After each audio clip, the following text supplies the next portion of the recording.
I have made a bunch of videos on this channel based on my personal experience on how to get fully funded admissions. But today, I want to tell my story how I got 2 fully funded master's degrees from US. And I promise my story will give you tons of insight and lessons that you can use in your quest for fully funded admissions. Welcome to my graduate story. I have broken this video down into 4 lessons that I want to share. Lesson 1.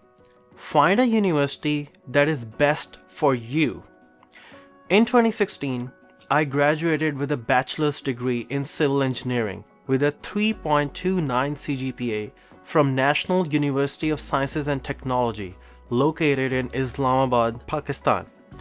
Even in my senior year, I already knew on some level that I want to pursue a master's degree from a top education destination like Europe, the United States, Australia, and such.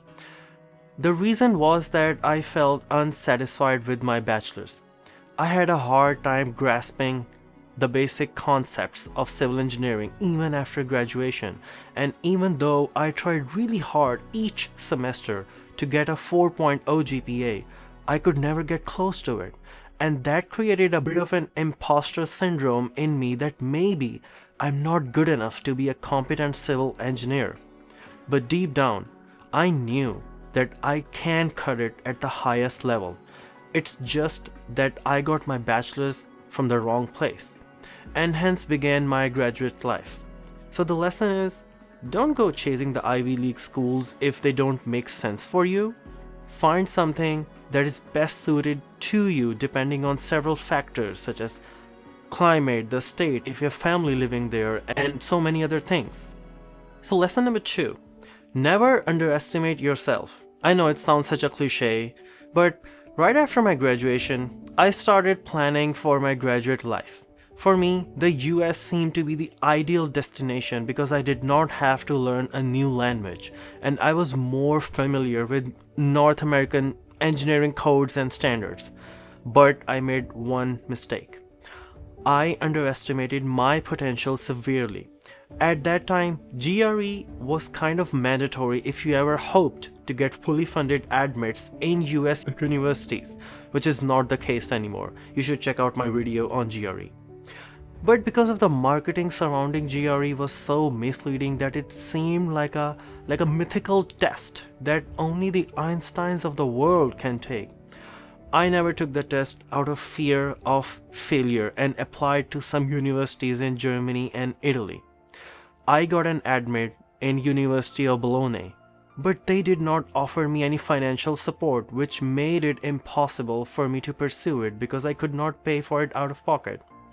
After I wasted a year, I decided that I'm gonna go all out and finally take GRE.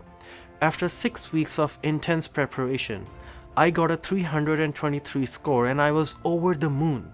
With that under my belt, I decided to go for US this time and applied to 7 different schools and got admits from 6 of them, including Texas A&M College Station and Clemson University.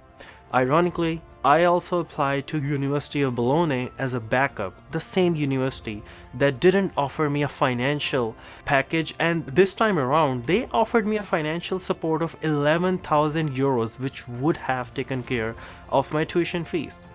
So don't be intimidated if something appears hard or out of reach. What's the worst that can happen? You'll fail, but hey, you'll learn. Lesson number 3, make your own luck.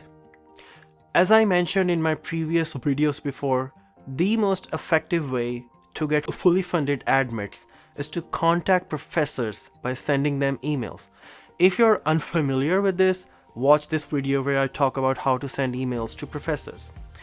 When I was shortlisting universities that I wanted to apply to, I looked up the top 100 civil engineering schools from usnews.com and sent more than 100 emails in just a few days.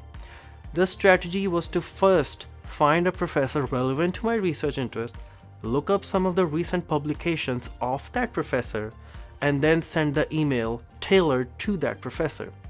I was spending a few hours every day, and in less than a week, I sent more than 100 emails.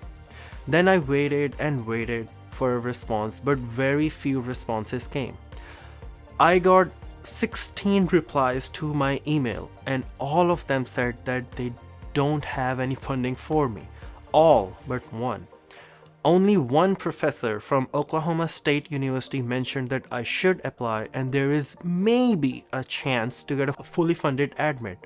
That's one email out of more than 100, and the best I got was a half chance, not a guarantee. But I took it and I applied to Oklahoma State and I got my fully funded offer.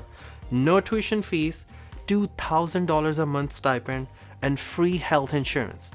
And here's the lesson. I had to work really hard to send those emails, and even then, I was not getting any responses. Had I given up, I would never had gotten that one email that said maybe, which changed my life. Remember, emails don't cost any money, but they can get you a graduate assistantship worth thousands of dollars and a life-changing event. Yet, when I talk to students, this is the only step that they don't pay attention to. They're more focused on getting an 8.5 in IELTS or getting a 330 score in GRE. But then I ask them this one question.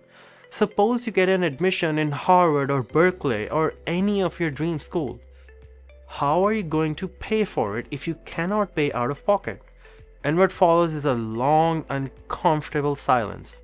And that's because sending emails isn't glamorous or sexy, it's mundane and boring, but it is one of the most effective ways to be able to find fully funded admissions. Remember, an admit doesn't mean anything if you cannot afford to pay for it. Lesson number 4, don't be afraid to jump ship. After I graduated from Oklahoma State University in 2020 with a master's in civil engineering, I enrolled in a Ph.D. program in civil engineering in University of Tennessee, Knoxville. It was fully funded, no tuition, a monthly stipend, and free health insurance. I wouldn't have it any other way. I was really excited and passionate about earning a doctorate degree, but it didn't go according to plan. I had disagreements with my Ph.D. advisor on what should the topic be of my dissertation.